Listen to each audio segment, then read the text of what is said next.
Can you beat Breath of the Wild with only the Master Sword? Maybe to some of you, this title sounds like an easy challenge. The Master Sword is the ultimate weapon after all, right? Others might already be one step ahead and think, wait, this is impossible. How are you gonna defeat Dark Beast Ganon without a bow? Well, I'm here to tell you that while it's kinda tricky to beat Dark Beast with the Master Sword, this challenge made me run into issues that are way more complicated to solve than that. But let's just get into it. This is how I beat Breath of the Wild by only dealing damage with the Master Sword. So just to recap the rules. The only way I can deal damage to any enemy is the Master Sword. This means I can pick up other items like food to heal up, as long as I don't do any damage with them. Runes and champion abilities are also technically allowed if I wanted to use them, but of course, as long as they're not used to deal damage. But let's start by talking about why this is even a challenge in the first place. What problems do you even encounter when trying to do this? Well, it's certainly not the Great Plateau. With normal speed strats, you actually don't need to damage anything here and can just run and slide from shrine to shrine to get the 4 runes and then the paraglider.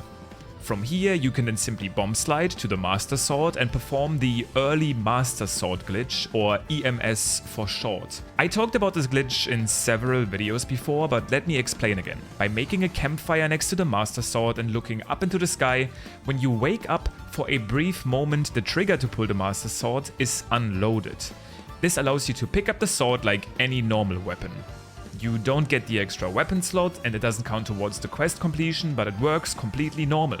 It recharges, shoots beams at full health and powers up to 60 damage next to Malice. From here, I could technically just make my way to Hyrule Castle and try to beat the game. Maybe I could get an attack buff to deal more damage, but that's not even necessary. Like I said, the Master Sword powers up to 60 damage when nearby any Malice, and the blights count for that as well. Additionally, you only lose around 25% of durability when using it, which means you technically have enough damage for all the blights. Another mechanic is that when you reach the Calamity Ganon boss fight and see this cutscene, the Master Sword gets fully repaired, meaning you have like 200 more hits you can do here. That means that in terms of durability and damage, the Master Sword is technically strong enough to single-handedly kill all 4 blights, which have 2000 HP, and Calamity Ganon, which has 8000 HP. However, there are some problems in terms of the fight's mechanics. Windblight Ganon isn't one of them. You can simply just spam him down with attacks without issues. The same goes for Waterblight. Although in phase 2, when he's on the ceiling, the Master Sword beams come into play a lot here, since it's hard to hit him otherwise. The beam only gets casted when full HP and only does 30 damage, but in the powered up state, it doesn't cost any durability. This makes it even easier to simply spam down Waterblight with beams. But well, we have to talk about Fireblight now. Phase 1 is a total pushover. You can basically just spam Master Sword attacks and he dies without even doing anything. Phase 2, however, looks like the end of this challenge. Fireblight teleports away right at the start of the fight and then generates a shield. This shield can only be broken with bombs and bomb arrows. However, the shield is part of Fireblight's hitbox in this phase, and that means that even if you throw a bomb far away from the shield to only hit the shield itself and not Fireblight, it will still deal damage. And since that means we are dealing damage with something that's not the Master Sword, the run would be invalid. I tried for a long time, jumping into Fireblight when he spawns, shooting beams, plunge attacks, and nothing seemed to work. For now, I decided to move on and see if the rest of the run was even possible. Thunderblight Ganon actually has a similar issue. He carries a shield by default, but there is a deciding difference. You can just break it with weapons and then slam him into the ground. In phase 2, however, Thunderblight flies up and casts down his metal beam attack. The only way to stop this is by using Magnesis and holding one of those beams close to him to make him damage himself. But this means we are technically dealing damage to him by using Magnesis, so this wasn't an option. I tried breaking Thunderblight's shield with the light beams of the literal blade of Evil's Bane to interrupt the attack, but they do literally nothing to it. But thankfully, I had some extra info here that would help. In any percent, we use something else to break Thunderblight's shield here. A Lizal Boomerang. And the best part about this is, it doesn't do any damage to Thunderblight in the process, making it a valid strategy. So by just throwing the boomerang to break the shield, you wouldn't do any damage, but could then use the Master Sword beams to slowly wear down Thunderblight's health. And with that, we had defeated Thunderblight while only dealing damage with the Master Sword. Now, Calamity Ganon is actually pretty simple again. Like I said, the Master Sword powers up here and recharges, so this fight is quite easy as long as you hit the flurry rushes in phase 2. I just had to make sure to not unintentionally parry any lasers and sidestep Calamity's other attacks. So after a bunch of flurry rushes, Calamity was down and we could move on to the Dark Beast fight. Now, when I started this challenge, I actually was the least certain about this part. I knew you could deal damage to Dark Beast's weak spots with the Master Sword beams, but I didn't know if it was possible to hit the big eye at the end, because the game usually makes Dark Beast close the eye if any attack is nearing it that's not used in bullet time. Now, the first weak spot hits worked like I planned. I made sure to get a bunch of hearts before trying this, because the range of the Master Sword beams scales with your health. The more hearts you have, the further the beam travels. This even works with the yellow temporary hearts, by the way. So here I was, at the final hit of the game, and like I thought, when you shoot out a Master Sword beam towards Ganon's eye, it simply closes, even if you go into bullet time after it. But thankfully, there is a way to make this possible anyway. If you shoot out the Master Sword beam by letting go of the R button on the controller and then switch to another weapon on the frame after, the beam gets shot out without Link finishing its animation.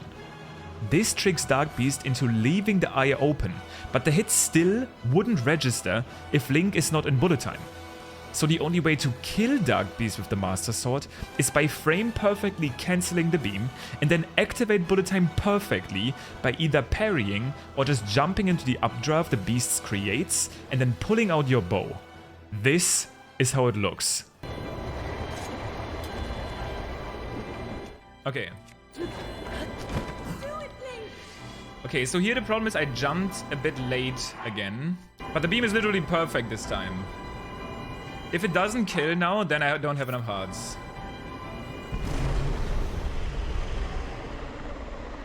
Okay. So while this is really cool and all, this didn't feel right. We were so close to beat the whole game with only the Master Sword if it wasn't for that stupid Fireblight phase 2 fight. I actually did some research and found that someone tried this exact challenge in the past, but they couldn't do it either, because of Fireblight phase 2. And with that, it's unfortunately simply not possible to beat the game with only the Master Sword. Is what I would have said 6 months ago. Okay, this will get a little complicated, but hang in there. I'm gonna do my best to explain this one step at a time, but there's actually a way to beat the game with only dealing damage with the Master Sword now. The glitch that makes it possible is weapon modifier corruption. A complicated menu glitch that allows you to corrupt weapons and give them modifiers that the game normally doesn't have. You know how sometimes your weapons have the attack up modifier and deal like 20 more damage? With this glitch, you can give a weapon a 120 damage attack up buff. And applied to the Master Sword, this meant it would deal 150 damage by default. Now you may wonder, how does this help with dealing with Fireblight's shield? And the answer is, it doesn't. The reason this helps us is something much more complicated. So I said before, the blights all have 2000 HP. And when you fight them in Hyrule Castle, this is true. But when you fight the blights in their respective divine beast, things work differently. Depending on which blight you fight first, the other blight's health goes up. The first blight only has 800 HP, the second 1200, the third 1600, and the last finally has 2000 HP. This means that if we fought Fireblight as our first blight in the Vine Beast Var Rudania, he would only have 800 HP. And this is exactly what we are gonna abuse. Now, let's assume we have our 150 damage Master Sword in a fight against Fireblight, it would power up to 180 damage because there is malice involved. If we then used an attack up level 3 buff, we would deal 50% more damage. So a single hit would now deal 270 damage to Fireblight, leaving him at 530 HP. If we would hit him again for another 270 damage, he would then have 260 HP left, and because he is under 50% HP, he would transition into phase 2 and obtain his annoying shield again. Something you may not know though, is that if you hit an enemy with a weapon and it breaks on impact, it does double damage. And this even works on the Master Sword, using its last hit before having to recharge. So by making sure that when we start the fight on Fireblight Ganon and the Divine Beast, we only have 2 hits worth of durability left. Our first hit is still gonna do that 270 damage, leaving the boss at 530 HP. But because our second hit makes the sword break, it does double damage. 540 damage to be precise. Exactly enough to not only push Fireblight into the second phase, but also defeat him, avoiding the shield phase entirely and killing the boss with only the Master Sword. With this information, I got to work and planned out an entire route for this run over the weekend. I do have to give a shout out to ITNT Piston here, a community legend who built several tools around the weapon corruption glitch. He helped me to come up with a setup for the Super Master Sword that I decided to name Blaster Sword. I linked his channel in the description since he also does really cool speedruns there. And while you're down there, maybe check if you have subscribed to me yet. I still have so much cool Breath of the Wild content coming, and when Tears of the Kingdom comes out next year, you can expect to find all the cool new speedrunning content here too. I also made a second channel called Limcube Plus, where I upload a video every single day and have been for the last 60 days, talking about these games and counting down to Tears of the Kingdom. Check it out if you want. But now, let me explain how this new route through the game to beat it with only the Master Sword looks. I start with the Great Plateau and just speedrun through it normally, picking up some extra food items and weapons for the glitch later. Then, after getting the glider, I slide all the way to the Master Sword and do an extra shrine here. I will do 3 more shrines to get up to 8 Spirit Orbs. This will allow me to duplicate them while I corrupt the sword, to also gain access to a lot of hearts, which will increase the beam range later for the Dark Beast Ganon fight. After the shrine, I will buy some attack power mushrooms, perform the early Master Sword glitch, and make my way to another fast shrine in the forest here.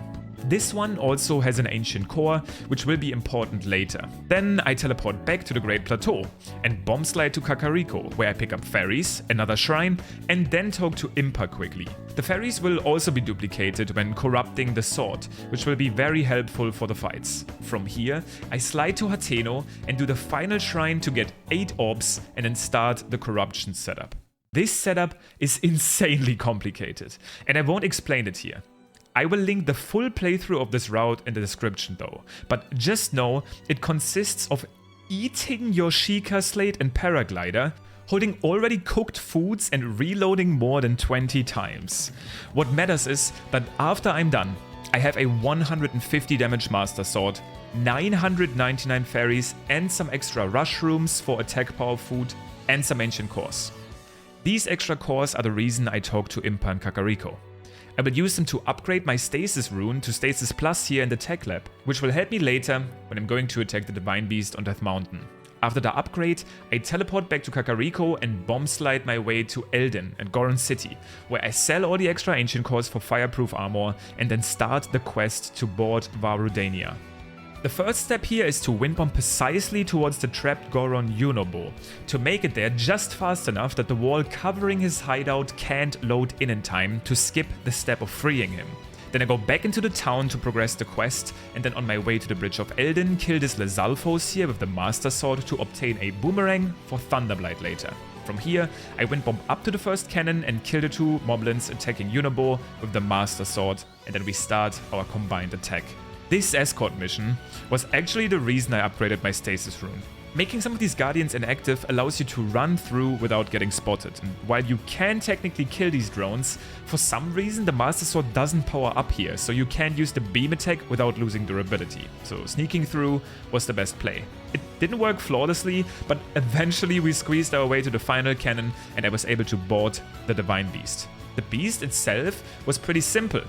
The only things I needed to damage here were these Malice Eyes and a Guardian, which I could all simply kill with the Master Sword or beams. After solving all the puzzles, I could now finally fight Fireblight, but not before leaving the Divine Beast again to jump attack exactly the amount needed to manipulate the sword's durability, so I would only have 2 hits left like we planned. After all this preparation and problem solving, it was time. I got to challenge Fireblight Ganon to see if this incredibly complicated setup was worth it. Here we go.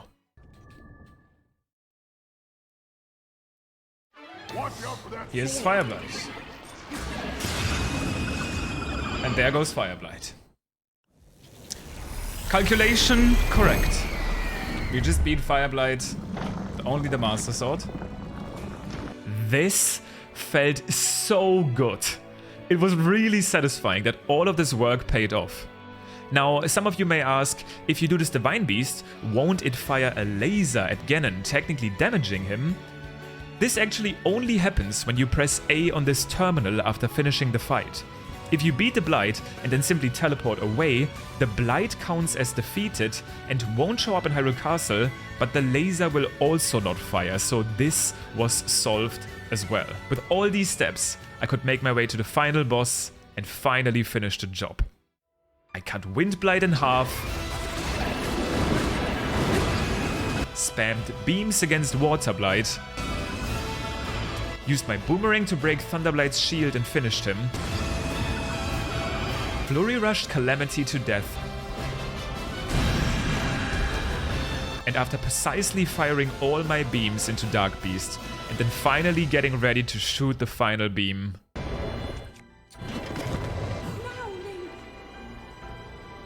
Okay, surely. Let's go! Okay. I had done it. I beat Breath of the Wild while only dealing damage with the Master Sword. This was an incredibly fun puzzle, and I had to make a video about it. But if you want to be there during some of these speedruns and challenges, check out my Twitch stream. The link is at the top of the description as always, and I'm live 5 to 6 days a week. Thank you so much for watching this video. I had a lot of fun making it, and I hope you enjoyed. But with that, I will see you in the next one.